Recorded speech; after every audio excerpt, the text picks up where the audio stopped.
Man, they really make Christmas come earlier and earlier every year, don't they? Jeez. Okay, anyway, how's it going, everybody? Obligatory joke out of the way. Welcome back to our weekly Rent-A-Girlfriend discussion video. Today we're here to talk all about episode 8, Christmas and Girlfriend. But before we get into that, quickly want to let you guys know some cool news. If you scroll down just a bit to where the sub button is, right beside it, you will now see a join button, which means that you can hit that and join the channel as a member, meaning you get a cool badge next to your name and some emotes you can spam in the chat. It's like $5 a month. It'd be a super big way to help the channel grow if you even consider it. Thank you very much. But without further ado, let's go ahead and jump into this. Okay, so there are a few things that we gotta talk about. Thankfully, we got a design time, which we could talk about. We'll save for the end of the video. I know that last time we brought it at the beginning of the video. I want to save it for the end of the video this time. It'll be more appropriate at the end. So we got a design time on the new character, Umi-kun. We have Kaz's struggle, because my boy struggles in this episode. He's a bit, you know, he has moments where he kind of relapses into old Kaz. But he's still our boy. I didn't necessarily, there was one part where I almost went like, get in the bin, right? I almost demoted him back down to recycle bin. But nah, he remains our boy throughout the episode. It's just he does some questionable shit that you're like, why would you do that? But it's Kaz. He's allowed to have little hiccups here and there. You know, it's part of the journey. So I was like, okay, I'm gonna cut him some slack. Plus, this situation, I can imagine Kaz getting into this situation, so it's not a big deal. So yeah, we gotta talk about Kaz's struggle, and we gotta talk about Mizu's dual life. Like, Mizuhara really has, like, many different lives that she's living all at once. I guess this is, like, just the nature of her character, that she sort of has, like, different versions of herself depending on, like, what the situation calls for. So yeah, we're going to talk a little bit about that, and then we got some additional notes that I'll save for closer towards the end of the video. But I will say, I have to open with this quote, okay? This is a direct quote from the show. Direct quote. Y'all ready? This comes from Kaz himself. The terms: 2 phone calls per day, no leaving her on red, and always like her tweets. This gives me no bragging rights. Plus, it comes with the fear of having my fake relationship with Mizuhara exposed. Did I make a deal with the devil, no girlfriend would be this scary. 2 phone calls per day, no leaving her on red, and always like her tweets.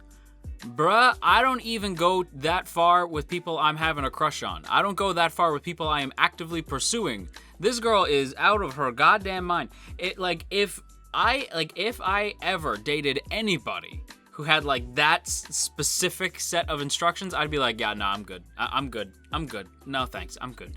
Like, in fairness, Kaz is sort of on the line here, right? Like, he's sort of like in a position where he can't exactly say no.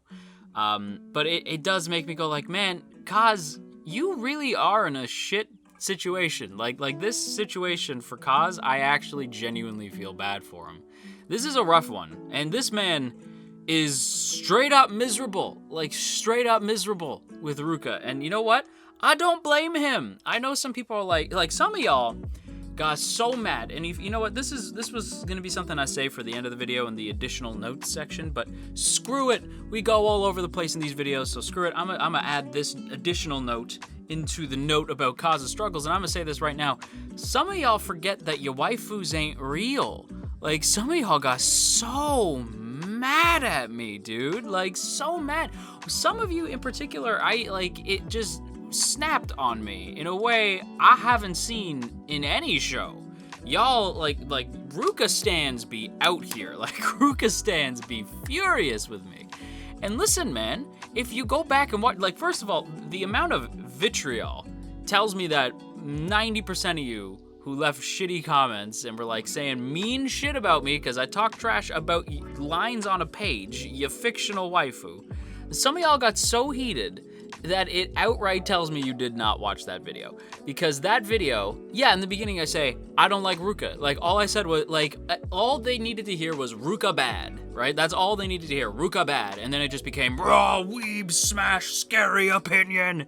Because if you bothered to watch the video, you'd know that I said something that I still believe, even after this week's episode. Ruka's only been around for 3 episodes. She has not had the chance to grow as a character in the same way characters like Kaz, Mizu, and Mami-chan have. So obviously, when she starts on a bad foot, I'm not going to like her. A lot of y'all read the manga, which tells me that you know a lot more about her than I do. So of course you know the full scope of her character. So yeah, you probably have a better idea of who she is. So when I see people be like, you just don't understand the character, you're right, I don't. Because they haven't gotten that far yet. As of this moment in time, she has blackmailed Kaz into hooking up with her as a girlfriend, not like hooking up, just blackmailing Kaz into dating her. She has been a shitty with a capital S, rent-a-girlfriend, outright destroying Curry in the process. And it just is weirdly possessive. You know what I mean? Just weirdly, like, just possessive. And, like, again, people are gonna be like, but she has a condition. I am aware. But that doesn't excuse her from being an asshole. Like, she's being cute about it, which is nice and all, but she's being possessive, bottom line, right? This girl even showed up to his college knowing that one of his close friends would be heartbroken if he saw her with him. Like, no respect at all. At this early point in the episode, I genuinely felt bad for Kaz. Like, honestly, I did. And it doubly sucks because Kaz says that he stopped seeing Mizu completely after Ruka basically started to hold him hostage. Mizu just ditched him to deal with the Ruka problem, which meant that he was totally alone. And honestly, man, being alone on Christmas is rough. So I definitely feel Kaz on that one. It's no fun. Like, Christmas, Valentine's Day, I know everybody always says, like, oh, Valentine's Day, like, it sucks, blah, blah, blah. I'm like, bruh, I have had many a Valentine's Day on my own. Like, that's fine. Christmas is rough. Like, Christmas I find just as difficult, if not a little bit more so, than Valentine's Day. It sucks to be on your own during Christmas. So yeah, I felt for Kaz here. Like, he's in this bad situation, and again, for all I know, Ruka could end up being really great in one of my faves. I don't know. As of this moment in time, I'm not a fan. But if you are, hey man, all the power to you. Just don't be a jerk about it, you know what I'm saying? If you like Ruka, cool man. I'm not telling you not to like her. But as of right now, I don't. And that's just me. But I do feel bad for him because he's in this position. Even if you like Ruka, you have to admit, Kaz doesn't want to be with Ruka, so of course he feels like he's in sort of a bad spot. And on top of that, he has not gotten to see Mizu. He's not even really seeing Kibe. Like, he's been texting with the guy, but he hasn't really seen him in a hot minute. Kuri, who knows when's the last time they spoke, and he hasn't really, like, he said that last time he had Christmas, he was too busy studying for exams to even go home, so who knows when the last time he even went home was. So I do feel Kaz. It's Christmas, he feels alone. Shit sucks for him right now. And on top of that, my man's funds got so low, he's debating starting a side job.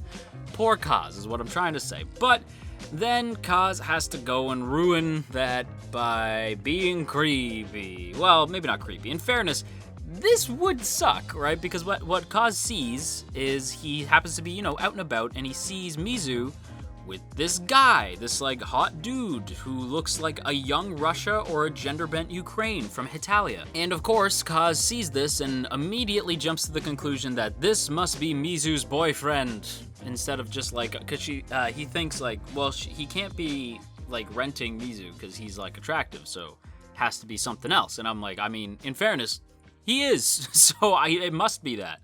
But like, even I was just like, I mean, maybe, but you don't know that. Like, you know what I mean? Like, maybe it's her boyfriend. It could be, but Kaz, you don't know that. But, like, it's a bit of a leap, but I get how Kaz arrived at that conclusion. Then it gets creepy. then Kaz starts to stalk them, like, basically, like, from the afternoon all the way to nighttime. And it's like, goddamn, dude, just go home. Like, the whole time I'm like, Kaz, go home, sweetheart. Like, Kaz, my boy, go home. Like, the whole time, just go home. Like, you're only causing yourself heartbreak here. Go home. And he, like, ends up getting into this, like, all this hijinks. Like, he's following them. He overhears the guy. Like, he overhears Umi-kun say some stuff that makes him think, like, oh god, like he must be, like, some sort of bad dude. When really, like, the phone call he has, I'm like, oh, okay, so is he, like, a fashion designer?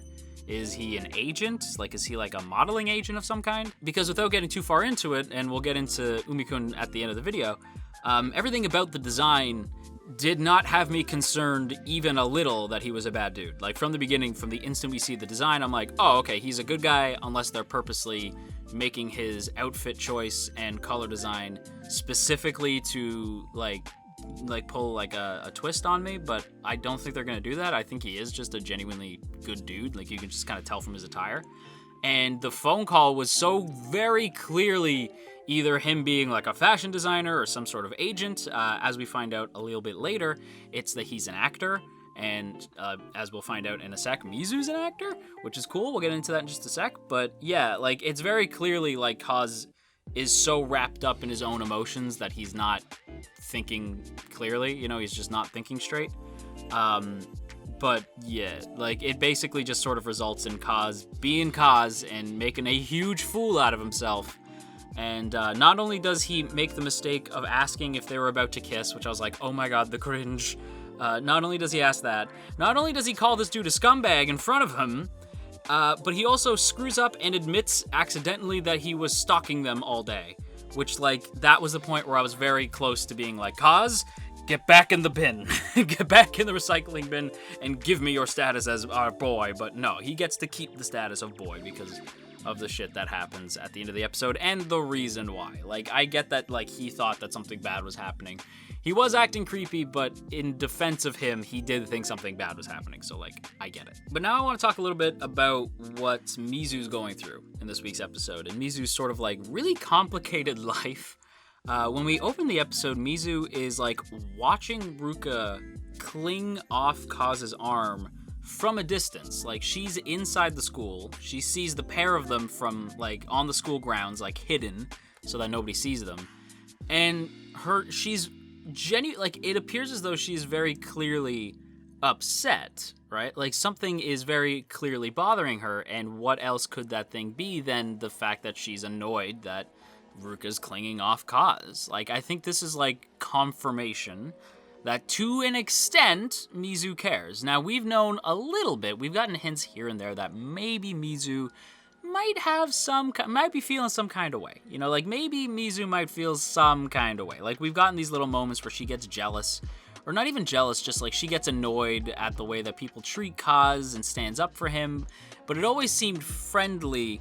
This is the first moment where it seemed like maybe it was jealousy, like maybe she was getting upset. I can still see it being friendly, where Mizu just like, that's not right. Like, I left him to deal with this Ruka situation on his own, and, like, yeah, the point was for him to find a girlfriend, but clearly this isn't gonna work. Like, it could be that. I took it as Mizu maybe starting to realize, like, man, I'm feeling some kind of way. I don't like seeing that. Why don't I like seeing that? Oh, I must have some sort of feelings for Kaz. Whether she'll ever admit that, you know what? Not even, like, we will have to wait and see. No, like, she will never. Like, she will never admit that. At least not to, like, the end of the show.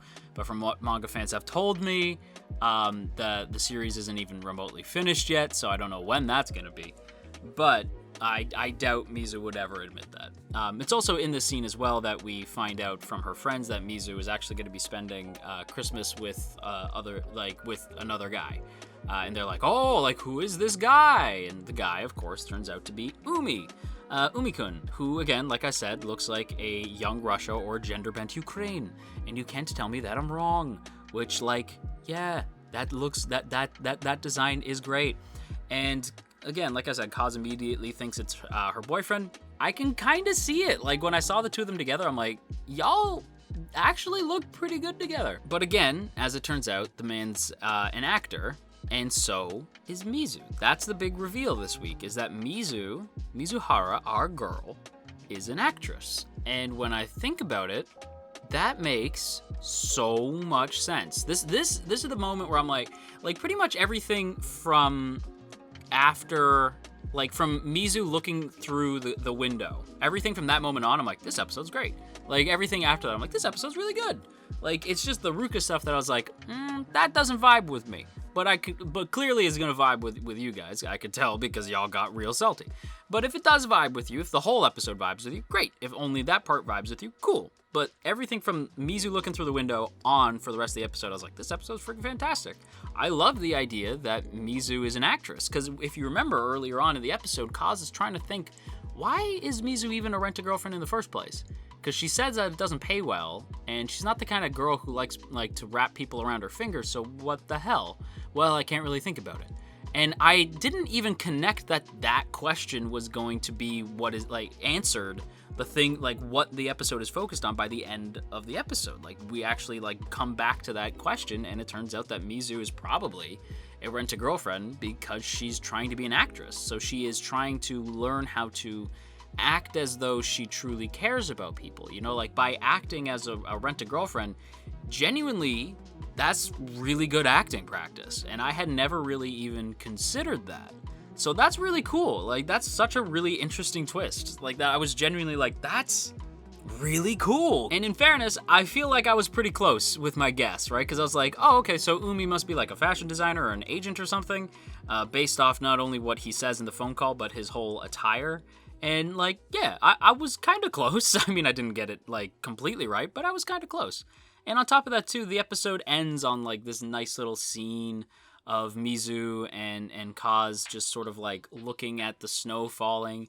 And Mizu even gets this man a gift. Part of the reason why she went to hang out with Umi-kun, besides just talking about roles and acting and such, was to help her pick out a phone case for Kaz's busted phone, which, don't forget, got all messed up when he dove in to save Mizu, which is probably the big moment where Mizu realized that Kaz actually is a good dude. And this was basically a way of her apologizing for leaving him alone to deal with Ruka. And she's like, it's definitely not a Christmas gift. Don't think about it like that. But of course, that's how Kaz thinks about it. And this man breaks down crying, which legitimately broke my heart. Seeing Kaz break down crying and being like, I never had a girl give me a gift for Christmas. This means a lot. And I was like, oh, Kaz, my boy. I was like, listen, you were kind of creepy at a few points in this episode, and you didn't mean to be. And in fact, you outright said you were being creepy. You know what I mean? At the very least, you are self-aware. And so, you know what, man? Not only do I feel bad, but I'm glad you get this moment. I am glad that you get a gift from Mizuhara. I'm glad you get to sit with her on the park bench and watch the snowfall. This shit, in front of the big Christmas tree, this shit is cute. Merry Christmas, Kaz. Even though at the time of recording, it's not even September yet. But enough about Kaz and Mizu. I want to quickly address my boy Umi-kun. I'm also gonna use this as a way to show you that hey man, if you're quick on your feet, you can tell right away that Umi-kun is not a bad guy. Just by simple color theory. And it pretty much starts not even without color theory. Not color theory, sorry, color psychology. Take color psychology out of it. Just look at the design. Imagine it's just lines, there's no color. This man is wearing an overcoat, a turtleneck, and a beret. He is very clearly some sort of artiste. So as soon as I saw the beret, I was like, okay, he's supposed to be some sort of artiste, or he's French.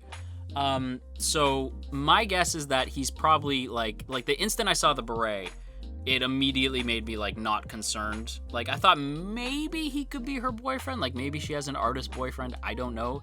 It could have been that, but it almost immediately made me go okay, he's either trying to paint her, he's her agent of some kind, he's a model himself, he's some sort of artiste, he's some sort of artist. You could just tell immediately. And then when you look at the colors, there's no way this dude was going to be anything other than just a sweet boy, because the beret is blue, the overcoat is blue, and his eyes are blue. Now, for those of you who have seen a lot of color theory videos here on the channel, what comes with blue? Security. You knew that she was secure with this dude. This dude gives you that feeling of security just by all the blue. This man rocking lots of blue, right? So just by all the blue, I was it's as though the show was trying to be you are secure with this man. Everything with this man is okay. You are secure. He is going to be responsible. Blue also representing responsibility. He's going to be responsible. He's here with Mizu, but it ain't like that. You don't got to freak out, right? So that's what the blue is for. The white turtleneck, pure. This dude is innocent. This is not what you think. White is innocent, right? White is an innocent, pure type of color. Well, white is sort of the amalgamation of color, whatever. So, you know what I mean? White, the fact that his whole turtleneck is white, right? It's meant to show he's a pure, innocent dude who you can feel secure with. That's what his design is saying. He's a pure innocent boy. You can feel secure with him. He's a pure innocent artiste, actually. Pure innocent artiste. You can feel secure with him. And yeah, I loved this design. Again, like I wasn't joking. He really did remind me of a Hetalia character. Just the way that he was designed. It was impressive. I really hope we see Umi-kun again. I really dug this character, like a whole bunch. I would not be against seeing him come back as like, maybe even like he can be a new friend for Kaz. Like maybe he can be like Mizu's buddy who like helps Mizu figure out that like, yeah, she does like Kaz, you know, like that could be fun. I'm definitely interested in seeing Umi-kun come back. Now, nobody tell me if he does or not. If you've already told me, I will know that you did not, like, that you just heard that and typed a comment. Do not tell me if he comes back or not. Don't tell me if he does. Like, super don't. The last thing that I gotta say, and this is a bit more personal in regards to this week's episode. All this talk about Christmas is sweet. I love the holidays. However, Christmas, as a retail boy, a dude who's worked retail most of his life, Christmas brings the anxiety in a way that few things could. And my preferred holiday season is the spooky era. I like to start my Halloween shenanigans with September. Like, you know how people start Christmas in November? I start Halloween in September, damn it. I go full spooky. I go so spooky that even my boy Too Spooky would be like, damn dude, that's too spooky. I start in September. Shoutouts to Spooky, by the way. I start in September and go all the way to the end of October, and then at the instant it ticks into November is Christmas, right? But here's the thing: I like Christmas, but Christmas stresses me out. Until I remembered something, because of this whole, world situation we find ourselves in. I still haven't been called back yet, which means this might be the first Christmas in a long time where I'm not working retail. I might actually get to enjoy Christmas to its absolute fullest without having to worry about customers being obnoxious to me. This is a beautiful feeling, and Rent-A-Girlfriend reminded me of that. So we'll see what happens. I will keep you posted. With that said, though, everybody, I'm gonna wrap up my thoughts here. I hope you guys enjoyed today's video. If you did, then you already know what to do. You don't forget to boop that up snoot and share if you care. And of course, as always, I have to give a big thank you to the good folks in the T Squadron. Look at all those beautiful people. Look at all these beautiful names. And hey, if you would like to join these beautiful people, there is now 2 ways to do so. You can go ahead and check out that first link in the description to check out our Patreon page.